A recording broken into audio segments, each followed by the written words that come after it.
Well, folks, I ended up buying a new bow, but in doing so, I went to the archery shop and I was trying out a bunch of different bows for approximately 2 weeks. And then I was shooting my old bow to kind of get an idea of what I liked and didn't like from that old bow and why I'm going to this new bow. Now, if you want, you can hit the subscribe button. You can see what that new bow is here in the near future. But with that being said, I ended up doing something into my shoulder here. And essentially, it's not my draw shoulder, it's my brace shoulder. And looking back at it, I went here at the end of February, trying out all these new bows, went into it fairly cold. Last time I actually shot my bow was mid to late November. And, the muscles get tired and weak over time. And I really should know better. But like I said, went in cold and started shooting these bows. And we irritated essentially the bicep tendon in this shoulder. So what we're going to do today is I'm going to talk about bicep tendonitis, shoulder impingement syndrome, and then I'm going to talk to you guys about the stretches and some of the things that I've been doing to make this a lot better. And I have to get this healed up because once that new bow comes in, I want to start shooting that new bow as soon as possible. So let's go over all those stretches and essentially things that I'm doing for my shoulder right now.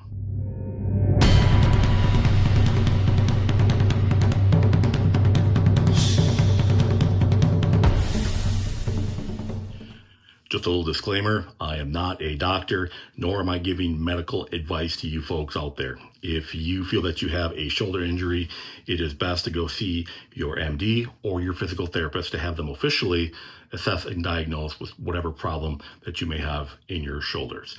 What I'm talking about today is what I am doing for myself and essentially for my clients that I see in my real job, which is a certified personal trainer. And then I also have an associate degree in physical therapy. All right, folks, so here's what I got going on. Now, you probably heard of shoulder impingement syndrome. That's essentially when a tendon or ligament gets pinched in the shoulder. And I'm going to bring up my little model right here and show you exactly what that is. So this is the scapula right here. This is the back side of it. This is the front portion of it.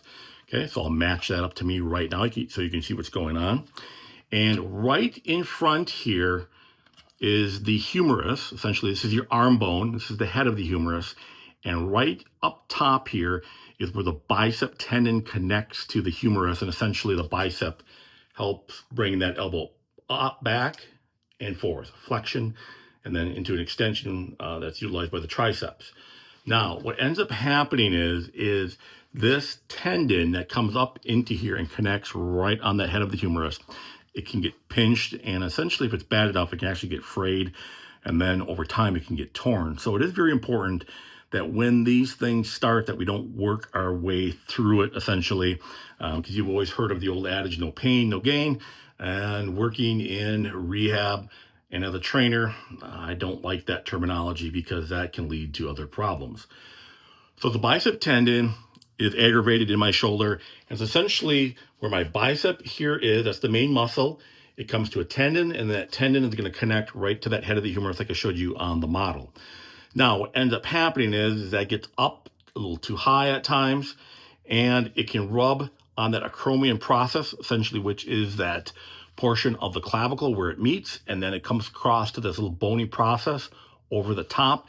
And if you think about it, it's kind of like a roof over the top of the humerus, and if it comes up too high, there's not any room, and then it rubs and it creates that irritation of that tendon that's trying to glide through there. So the initial pain level is about 5 out of 10 when it first started, and essentially what I had to do, I had to get those pain levels down first. So I took an ice pack 3 times a day, putting that ice pack right over that particular area, and the goal there is just to, once again, to get that inflammation to die down. The other thing that was very important, at least for me, is that I tend to like to take my arm and sleep with it above my head. And that really caused that pain to exacerbate when I woke up in the mornings. So I had to really make sure that I kept my arm down. Now, with clients that I've seen in the past, I've actually had them take like a band, a workout band, and tie it around them just to keep their arm down. Because sometimes you just naturally go to bed with your arms down, or you're a side sleeper, and for some reason you wake up in the morning and that arm is up here, and it's creating that irritation. So between keeping the arm down while I sleep, not doing any exercises above my head, and putting the ice on it 3 times a day, I was able to get those pain levels down to about a 2 out of 10. And currently now it's about a 1 out of 10, and it's been 2 weeks since it was at 5 out of 10. So right now I'm going to show some corrective exercises, essentially stretches that you can utilize for this shoulder. And it actually has more to do with the bicep and the rotator cuff than the actual shoulder itself. So let's go over all of that right now. So the first stretch I'm going to show you guys, I'm going to utilize a softball here. I am a slow pitch softball guy myself. And I'm going to take this guy here. I'm going to massage the area where the bicep essentially goes in underneath the deltoid. So if you feel right here, you can feel where your bicep comes up, and you will feel it literally end here and the deltoid to come up and begin right here. So right where the bicep and deltoid meet, just take the ball. I'm going to place it right in there. And then I'm just going to slowly massage this around. And I'm actually going to be going a little bit more horizontal than vertical because these fibers run in that vertical position. So what I'm looking to do is go across the fibers and help massage and loosen that up a little bit. So I'll do this for approximately about a minute, take about another 30-second break, and then do it again for a minute. I can do it up to 3 minutes, and you can do this twice a day. The next stretch is going to involve just grabbing your biceps, relaxing your arm, and taking that bicep, and you're just going to push it over and holding for approximately 10 to 15 seconds, and then pulling it over, holding it for 10 to 15 seconds. And what we're doing again is we're just taking that bicep overall, as well as where that tendon comes up, and just stretching that out. The other thing you have to think of is think of your bicep like a bunch of chain links, okay? We can't always get real deep inside and get at that link that's connected right at the head of the humerus. But if we can loosen up some of these chain links that are further down the bicep here, that helps take that tension off that chain link that's at the very top. So once again, hand up over the bicep, relax the arm. Some people will actually have a little bit of tension with that arm. Just relax that arm. You're going to push over 10 seconds and then pull back 10 seconds. All right, folks, so the next one, I'm going to be utilizing a stretch out strap. It's essentially a yoga strap that's got these loops in it. You don't need a yoga strap. A dog leash will work just as well. And, you know, in most basements, like I have here in my basement, we have these metal support poles. Just make sure that it's steady and rock solid and it ain't going to slide out on your I-beam. But I got the dog leash here. Now, I got the stretch out strap, or essentially the dog leash, on the pole. I'm going to lower it to about knee height, where my knees are. And then I'm going to take this guy here and I'm just going to wrap this around my arm. And then I'm going to stand back. So I've taken the leash and I've got it wrapped around my arm. It's about a 45-degree angle down.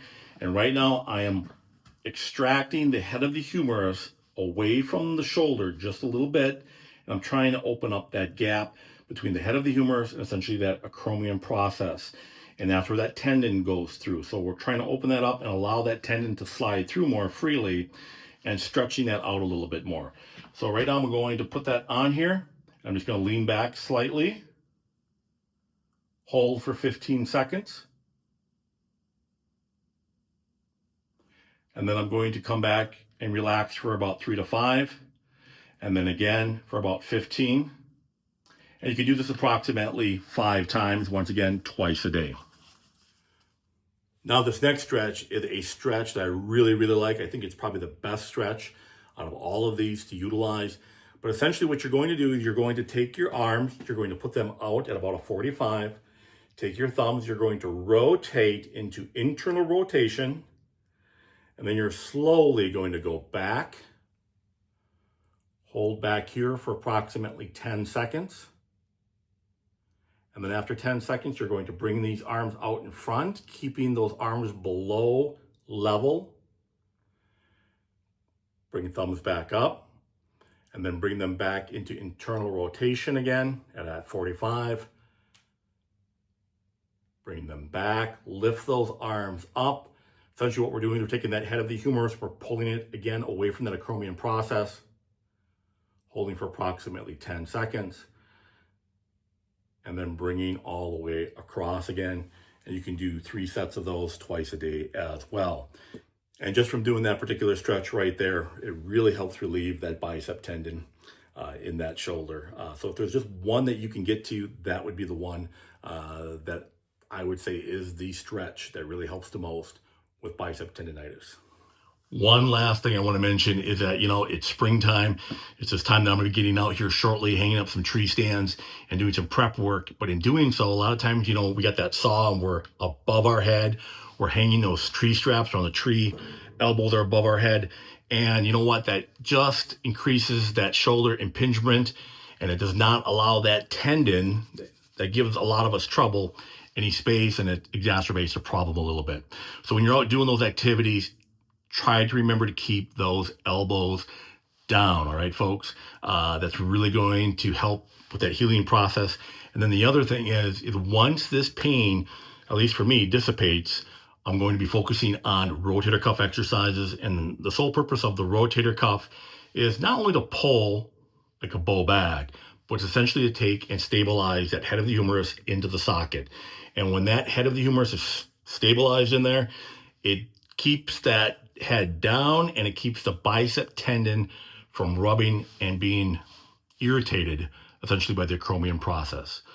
So if you folks like this kind of information, and I'll have more of this going forward, including rotator cuff strengthening work, please hit the like and subscribe button.